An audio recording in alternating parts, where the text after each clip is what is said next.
창세기 원역사 세 번째 시간 은혜의 말씀 함께 나누고자 합니다. 우리가 벌써 수요일에 제가 여러분들을 뵌 것이 이제 오늘이 세 번째 시간인데요. 첫 번째 시간에 창세기에 대해서 이제 시작을 했습니다. 그래서 이제 구약 성경의 개괄을 좀 나누고, 그리고 이제 첫 번째 성경인 창세기, 모세 오경이라고 하는 성경의 가장 첫 번째 두루마리인 창세기를 우리가 지금 공부하고 있는데요. 창세기는 분명히 두 단락으로 나눠집니다.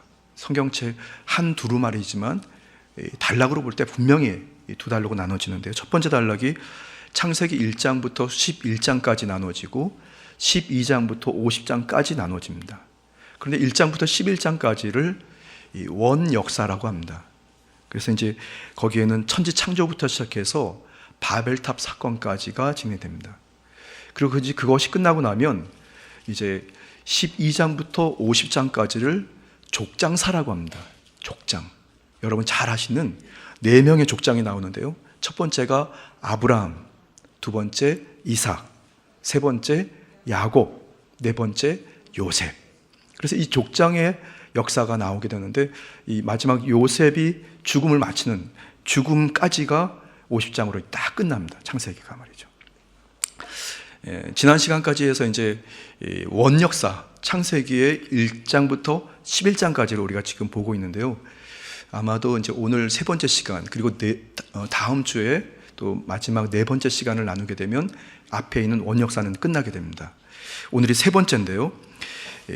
창세기 원역사 세 번째 시간, 가인과 아벨의 이야기입니다. 여러분 잘 아시는 가인과 아벨의 이야기. 저는 오늘 이 말씀을 묵상하면서 두 가지 메시지를 함께 나누고자 하는데요. 첫 번째가 재물보다 사람이 우선이라는 것입니다. 재물보다 사람이 우선입니다. 함께 그냥 고백해 보실까요? 재물보다 사람이 우선입니다. 창세기 4장은 이 아담과 하와의 자녀인 가인과 아벨을, 가인이 아벨을, 동생을 쳐서 죽이는 이 사건이 나오게 되는데요. 가인은 농사를 짓는 사람이고 아벨은 양을 치는 사람입니다. 정확하게 구분이 되죠. 그런데 그들 각자가 이제 소산을 하나님께 제물로 바치게 됩니다. 가인은 농부였기 때문에 땅에서 난 곡식을 제물로 하나님께 드렸고, 아벨은 양을 치는 목동이었기 때문에 양떼 가운데 첫 새끼와 그리고 그 기름을 제물로 하나님께 바치게 됩니다. 그런데 하나님께서는 이 아벨 동생의 제물은 받으시고 형 가인의 제물은 받지 않으십니다. 창세기 4장 3절에서 5절 말씀인데요. 오늘 본문 말씀입니다. 세월이 지난 후에 가인은 땅의 소산으로 제물을 삼아 야훼께 드렸고, 아벨은 자기도 양의 첫 새끼와 그 기름으로 드렸더니 야훼께서 아벨과 그의 제물은 받으셨으나 가인과 그의 제물은 받지 아니하신지라. 가인이 몹시 분하여 안색이 변하니. 여러분 한번 여러분들에게 한번 적용해 보십시오. 여러분들이 참 존경하는 어느 스승 선생님께, 선생님 너무 감사합니다. 그리고 이제 선생님께 선물을 준비해서 갖다 드렸는데 선생님이 갑자기 거기서 안색이 딱 굳으시면서 여러분들이 드린 선물을 싹 치워버리는 거예요. 그리고 뒤에 온 또 누군가의 선물을 이런 선물을 갖고 왔냐고 하면서 그 선물을 이렇게 반겨 가주신다고 한번 생각해 보십시오. 이거 정말 화날 일이죠, 여러분. 그렇죠, 여러분. 글쎄요, 적용이 맞는지 모르겠지만 그런 상황인 것 같습니다. 그런데 아벨의 제물을 받으시고 가인의 제물을 받지 아니하셨다. 근데 성경을 이렇게 가만히 보면 말이죠, 형이 먼저 나옵니다. 가인. 그리고 두 번째 동생이 나옵니다. 그런데 말이죠, 오늘 본 말씀에 한번 이렇게 보시면 형이 나왔다가 이제 하나님께서 이 제물을 받으시는 그 순간부터는 아벨이 먼저 시작돼요. 조금 달라집니다, 여러분. 성경을 가만히 살펴보니까 가인보다 아벨이 먼저 나오게 되고, 그리고 제물보다 사람의 이름이 먼저 나옵니다. 그게 뭔가 여기 중요한 차이점입니다. 동생의 이름이 먼저 나오고 그 다음에 이 재물보다 사람의 이름이, 그래서 예를 들어서 그의 재물과 아벨 이렇게 이게 성경에 나와 있지 않고 아벨과 그의 재물, 가인과 그의 재물, 그래서 이제 사람이 먼저 앞에 나와요. 하나님께서는 아벨을 먼저 보셨고 그가 재물을 받기에 합당한 사람이었기 때문에 하나님께서는 그의 재물을 먼저 취하시고 형의 재물은 받지 않으셨습니다. 그 말씀은 뭐냐면 가인은 하나님께 재물을 바치기가 합당하지 않은 사람이었다는 거죠. 하나님께서 우선적으로 보시는 것은 재물이 아니라 사람이라는 것을 여러분 꼭 기억하십시오. 하나님께 무엇을 드리느냐가 문제가 아니고 그 재물을 드리는 그 사람이 하나님께 합당한지 안 한지가 먼저 굉장히 중요하다는 겁니다. 그래서 여러분들이 하나님께 재물을 드리거나 예배를 드리러 나올 때 이런 입은 옷이라든가 어떤 물질이라든가 이거 굉장히 중요한 것인데 사실 그것보다 더 중요한 것은 여러분 자체라는 겁니다. 여러분들이 혹시 아주 근사한 옷을 입지 못해도 여러분의 마음 중심이 하나님을 기쁘시게 하고 하나님의 뜻이 무엇인지를 찾으면서 여러분이 그렇게 살아오는 모습으로 주님 앞에 나오게 되면 여러분들에게 하나님의 큰 은혜가 임하게 될 것을 믿으시기 바랍니다. 더 중요한 것은 여러분들의 생각과 중심이 하나님 마음에 합한 인생을 살고, 그리고 여러분들도 가장 선한 옷으로 깨끗하게 옷을 잘 빨아서 잘 다려가지고 곱게 하나님께 제물로 바쳐질 때 하나님은 최선의 모습으로 여러분들의 여러분도 받으실 뿐 아니라 제물도 받으시는 것을 믿으시기 바랍니다. 이 가인, 사람이 합당하지 않은 이유가 성경에 가만히 보니까 나와 있어요. 가인이 자신의 제물을 받지 않으신 하나님께 몹시 분하여 안색이 변한 모습을 하나님께서는 보십니다. 그리고 가인을 질책하시는 장면이 4장 7절에 나오게 됐는데요. 우리 함께 읽어볼까요? 내가 선을 행하면 어찌 낯을 들지 못하겠느냐? 선을 행하지 아니하면 죄가 문에 엎드려 있느니라. 죄가 너를 원하나 너는 죄를 다스릴지니라. 제물 드린 그 순간도 중요하고 그 바로 지난 시간도 중요하지만 실제로 하나님은 이 가인이 제물을 하나님께 바치는 그 순간 이전에 가인을 먼저 알고 계신 것입니다. 그러니까 가만히 보니까 가인이 하나님께 제물을 바치는 그 순간 바로 이전의 삶을 가만히 보니까 마음에 합당하지 않았던 거예요. 그리고 결국 하나님께서 보신 그대로 제물을 바치는 그 순간과 순간 이후에까지도 하나님 마음에 합당하지 않았기 때문에 그것을 가인에게 질책하셨던 것입니다. 7절 말씀 중에 내가 선을 행하면 어찌 낯을 들지 못하겠느냐, 여기서 말하는 이 선은 하나님이 기뻐하시는 하나님과의 영적 교제, 그리고 그의 삶을 온전히 주님께 드리지 못하는 삶을 살았고, 그러니까 아버지 아담과 어머니 하와의 그 죄성을 가지고 이 가인이 선의 삶을 살지 못하고 악의 삶을 살았기 때문에 하나님께서는 그 제물을 받지 않으셨다는 것입니다. 하나님께서는 일상의 모습을 주목하고 계십니다. 우리가 어떻게 살아가고 있는지. 제물이 중요한 게 아니라 바로 저와 여러분 자체가 중요한데 우리가 어떤 삶을 사는지, 하나님 보시기에 합당한 삶을 사는지, 하나님이 그토록 원하시는 삶을 사는지를 보시고 계신 것을 여러분 꼭 기억하게 되길 바랍니다. 예배 이전의 삶을 먼저 보시는 것입니다. 여러분들이 오늘 이 수요 말씀 강해, 수요 예배에 오실 때 하나님께서는 여러분들이 이 예배의 자리 바로 오기 전까지의 모습을 다 살펴보셨습니다. 주일 예배를 드리고 오늘 수요일까지, 그리고 어제 우리 6월 특별 저녁 기도회를 마치고 집으로 돌아가셔서 오늘 이 시간까지를 하나님께서 다 보고 계신 것입니다.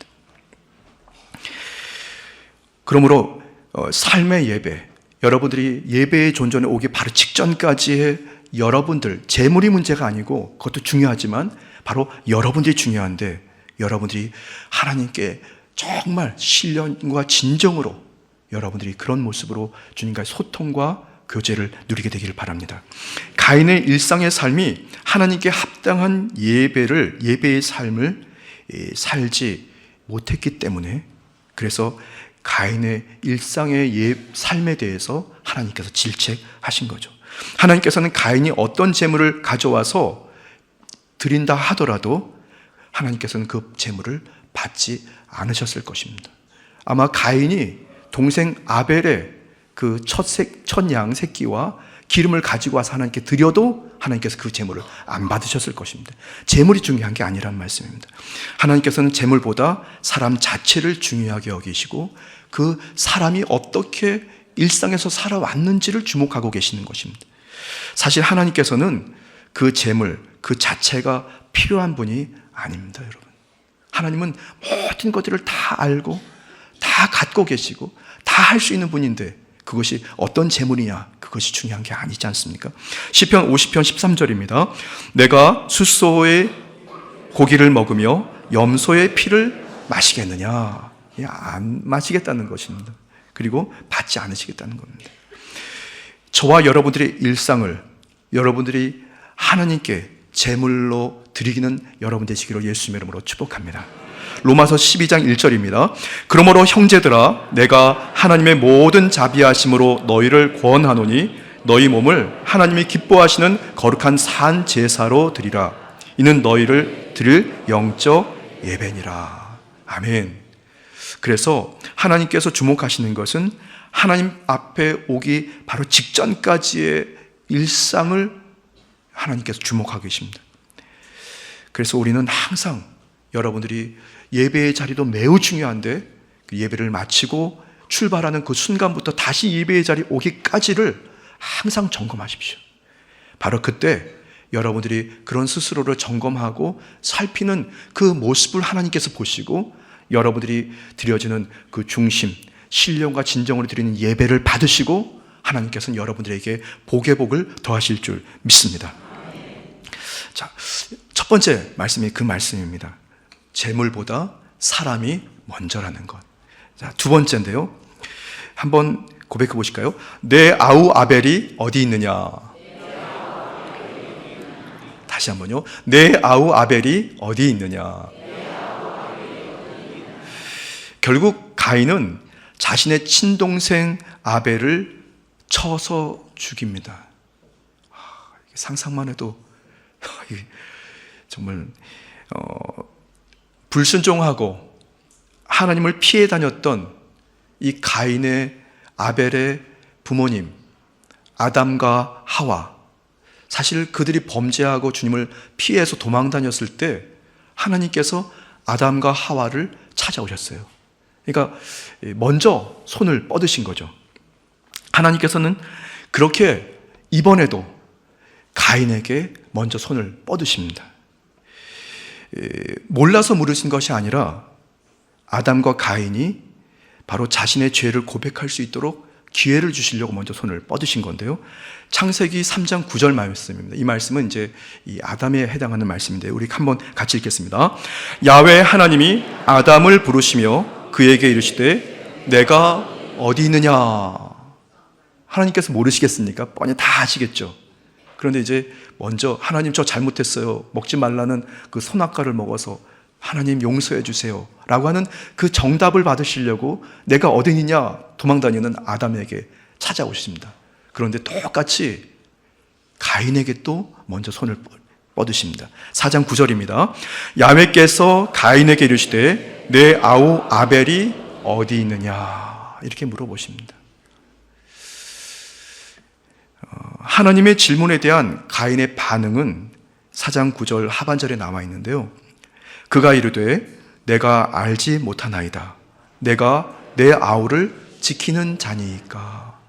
이렇게 변명을 늘어놓기 시작합니다. 하나님께서 가인에게 물으신 것은 형으로서 이 아우에 대한 책임을 져버리고 살인한 것에 책임 추궁한 말씀이죠. 살인에 대해서, 그리고 이 동생을 살피지 않고 알았던 그 모습을, 이 질문에 담긴 그 의도는 약자에 대한 어떻게 보면 사회적인 책임을 말씀하고 있는 겁니다. 형보다는 동생이 약자죠, 여러분. 그리고 아무래도 형 가인은 장자입니다. 상속자입니다. 그 얘기는 이 동생은 형보다 덜 상속을 받을 거고 장자로서의 어떤 그런 이 권위도 덜한 거기 때문에 형은 동생을 살펴야 되는 것인데 하나님은 그것을 질책하고 있는 것이죠. 가인이 마땅히 감당해야 할 사회적인 책임, 어떤 관계의 책임을 못한 것에 대해서 하나님께서 물으신 것입니다. 내가 내 아우를 지키는 자입니까? 거기에 대해서 아우는 그렇게, 가인은 답변합니다. 이 질문은 잘못을 시인하고 회개할 수 있는 기회를 주신 하나님의 은혜의 손길도 함께 포함되어 있습니다. 회개하고 돌아오면 하나님께서 그래, 알겠다, 너의 마음을 알겠다 하시면서 분명히 사랑의 하나님께서 받아주셨겠죠. 하나님께서 오늘 저와 여러분들에게 물어보실 수 있습니다. 내가 돌봐야 할 내 연약한 아우 아벨은 지금 어디 있느냐, 이렇게 물어보실 수 있습니다. 그럴 수 있지 않겠습니까? 내가 돌봐야 할 내 연약한 아우 아벨은 어디 있지? 하면서 말이죠. 믿음의 자녀인 저와 여러분들이 바로 장자 가인이 되는 경우들이 많습니다.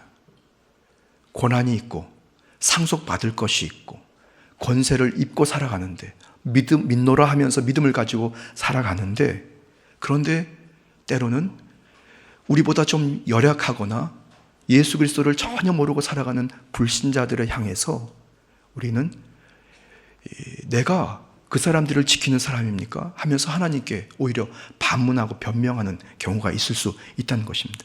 저와 여러분들이 함께 책임져야 할 우리보다 연약한 아우 아벨에 대해서 우리는 마음을 한번 두는 것이 어떨까 생각이 듭니다. 우리가 조금 더 가지고 있고 우리가 믿노라 하는 그 믿음이 더 크다면 우리보다 조금 더 믿음이 좀 열악하고 때로는 믿지 못하는 불신자들에게까지도 여러분들이 마음을 열어서 그런 맥락으로 여러분들이 주님의 거룩한 심정으로 그들을 한번 살펴봐야 할 줄 믿습니다. 저는 이 창세기 말씀을, 이 가인과 아벨의 말씀을 묵상하고 읽어 내려가면서 그런 생각이 들었습니다. 우리가 매해마다 열심히 전도합니다. 그렇죠, 여러분? 영혼을 위해서 전도합니다. 그런데 정말로 우리가 원론으로 돌아가서 그 영혼을 정말 귀히 여기는가? 형 가인이 동생 아벨을 살펴야 하는 그런 의무감으로, 아니면 그런 진심을 가지고 우리 한 영혼들을 한번 살펴보고 있는지 여러분 스스로에게 한번 반문해 보십시오. 가족 식구들에게도 마찬가지입니다. 이런 맥락에서 이 율법 신명기에는 약자에 대한 구제가 선택사항이 아니라 의무사항이라고 말씀하고 있는데요. 좀 깁니다. 신명기 15장 7절에서 11절까지 말씀인데요. 우리 주변의 약자에 대해 말씀합니다. 우리 함께 읽겠습니다. 내 하나님 야훼께서 내게 주신 땅 어느 성읍에 있든지 가난한 형제가 너와 함께 거주하거든 그 가난한 형제에게 내 마음을 완악하게 하지 말며 내 손을 움켜쥐지 말고 반드시 내 손을 그에게서 펴서 그에게 필요한 대로 쓸 것들을 넉넉히 부어주라. 삼가 너는 마음에 악한 생각을 품지 말라. 곧 이르기를 일곱째 해 면제년이 가까웠다 하고 내 궁핍한 형제를 악한 눈으로 바라보며 아무것도 주지 아니하면 그가 너를 야훼께 호소하리니 그것이 내게 죄가 되리라. 너는 반드시 그에게 줄 것이요 줄 때에는 아끼는 마음을 품지 말 것이니라. 이로 말미암아 내 하나님 야훼께서 내가 하는 모든 일과 내 손이 닿는 모든 일에 내게 복을 주시리라.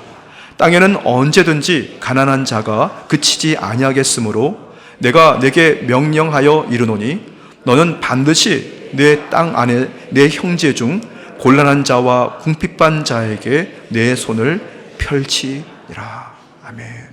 여러분, 저와 여러분들이 이런 심정이 있어야만 영혼에 대한 간절한 사랑을 가지고 우리 중심으로 살아가야만 우리가 누군가에게 복음을 전했을 때 그 복음이 그들을 살리게 된다는 것을 말씀하고 있는 것입니다. 저는 참 감사한 것이 말이죠.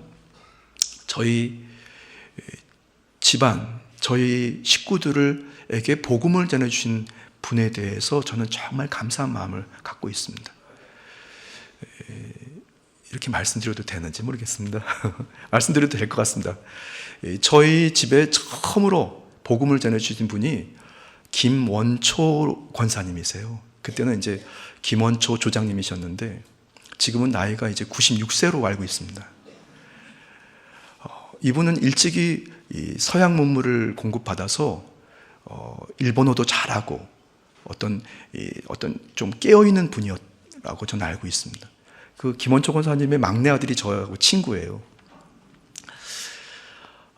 저희 집안이 이제 어려움이 있을 때 저희 아버지가 이제 그 사망 선고를 받고 이제 죽음을 앞두고 있을 때 복음이 전해져서 구원받게 됩니다. 그리고 병마가 떠나가고 질병이 치료되고 살아납니다. 그리고 이제 아버지가 오늘부터 무조건 교회 간다. 그래가지고 제가 초등학교 3학년에서 4학년 올라갈 그 겨울에 여의도 순복음교회 온 식구들이 함께 예배를 드리러 갔습니다. 강제로 간 거죠, 뭐. 주일날 가는 게 얼마나 힘듭니까? 그때 저 기억에는 황금박쥐, 은하철도 999 뭐 이런 만화를 할 때인데 주일날 아침에 그걸 못 보고 예배를 드리러 가야 되니까 얼마나 이거 괴로운 시간입니까? 강제로 이제 가게 된 거예요. 그렇게 1978년도 2월 달에 온 집안 식구들이 구원을 받게 됩니다. 벌써 오래전 얘기죠. 1978년 2월이면요. 그런데 말이죠. 세월이 흘러 온 가족이 은혜 받고 성령 받고 삶의 자리에서 각자 역할을 잘 감당해서 아버지, 엄마, 네 자녀들이 무럭무럭 믿음이 자라납니다. 그리고 그 집안에서 장로님도 나오고 권사님도 나오고 그 자녀 또 후손들이 권사님도 나오고 또 저 같은 목사도 또 나왔어요. 근데 말이죠, 이게 하루아침에 이루어진 게 아닙니다, 여러분. 저가 잘나서는 게 아니라는 말씀입니다. 우리가 그냥 뭐 잘 믿어서 된 게 아니라는 거죠. 알고 봤더니 그 김원초 권사님이 지금도 저를 위해서 기도하고 계세요. 조영기 목사님이 첫 번째 기도 제목이었고 그 다음이 2번이 저였답니다. 계속해서 기도해 주신 거죠. 어떤 마음으로? 이 성경에 나와 있는 가인의 마음이 아닙니다, 여러분. 주님 주시는 그 심정으로 주님, 내가 그 영혼을 사랑합니다. 그 집안을 사랑하고 그래서 주님 올 때까지 저가 목숨을 다할 때까지 끝까지 그 가정을 위해서 그 영혼을 위해서 기도하겠습니다. 여러분, 우리에게 그런 마음이 있어야 할 줄 믿습니다. 주님은 그 마음을 우리에게 요청하고 계신 것을 믿으시기를 바랍니다. 돌봐야 할 대상 아우 아벨이 실제로 우리 눈에 보일 때 저와 여러분들의 영성은 살아있는 겁니다. 그런데 돌봐야 할 그 아우가 없다고 생각했을 때 그걸 혹시 자신이 발견했다면 그때 우리의 영성은 어떻게 보면 병이 든 거죠, 여러분. 여러분 지금 혹시 예배드린 여러분 중에 여러분들이 돌봐야 할 아우가 있으십니까? 아우 아벨이 있으십니까? 그 사람이 한 사람입니까? 아니면 두 사람입니까? 여러분, 이건 여러분들에게 전체적으로 여쭤보는 말씀이지만 스스로에게 여쭤보십시오. 주님, 저가 지금 돌봐야 할 아우 아벨이 누구죠? 혹시 내 남편입니까? 아니면 우리 바로 옆집에 사는 누구누구 엄마입니까? 여러분, 여러분들에게 그 아우 아벨이 눈에 보여지게 되기를 예수님 이름으로 축복합니다. 하나님께서는 그 사람을 찾고 계십니다. 철저하게 회개하고 돌봐야 할 대상을 명확히 하십시오. 그것이 내가 정말 영적으로 깨어있고 살고 있는가를 점검하는 중요한 방편이 됩니다. 이사야 1장 16절에서 17절 말씀입니다. 너희는 스스로 씻으며 스스로 깨끗하게 하여 내 목전에서 너희 악한 행실을 버리며 행악을 그치고 선행을 배우며 정의를 구하며 학대받는 자를 도와주며 고아를 위하여 신원하며 과부를 위하여 변호하라 하셨느니라. 아멘. 그냥 착하게만 살고 도덕적으로 여러분들이 바르게 살라는 말씀만 아닙니다. 그것도 필요한데 더 중요한 것은 복음을 들고 있는 그리스도의 심정으로 여러분이 이웃을 살피고 그들을 긍휼히 여기고 불쌍히 여기시게 되기를 예수님의 이름으로 간절히 부탁합니다.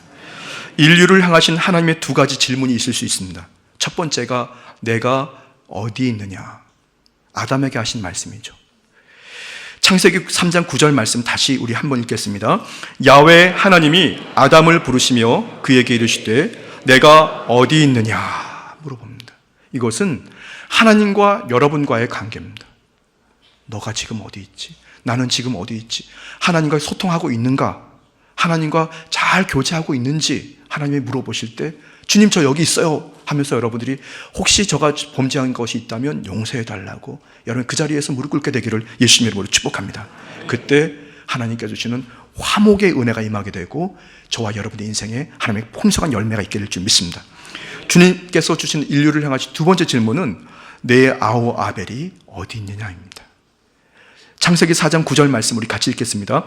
야훼께서 가인에게 이르시되 내 아우 아벨이 어디 있느냐. 여러분 스스로에게 물어보십시오. 주님, 내가 돌보아야 되고 살펴야 하는 내 아우 아벨은 지금 그 사람입니다. 그 집안입니다. 여러분들이 명확하게 그 아벨을 챙기게 되기를 예수님 이름으로 축복합니다. 말씀은 다 마쳤어요. 여러분, 오늘 이 창세기 가인과 아벨의 이야기 조금 다른 관점에서 우리가 한번 살펴보았는데요.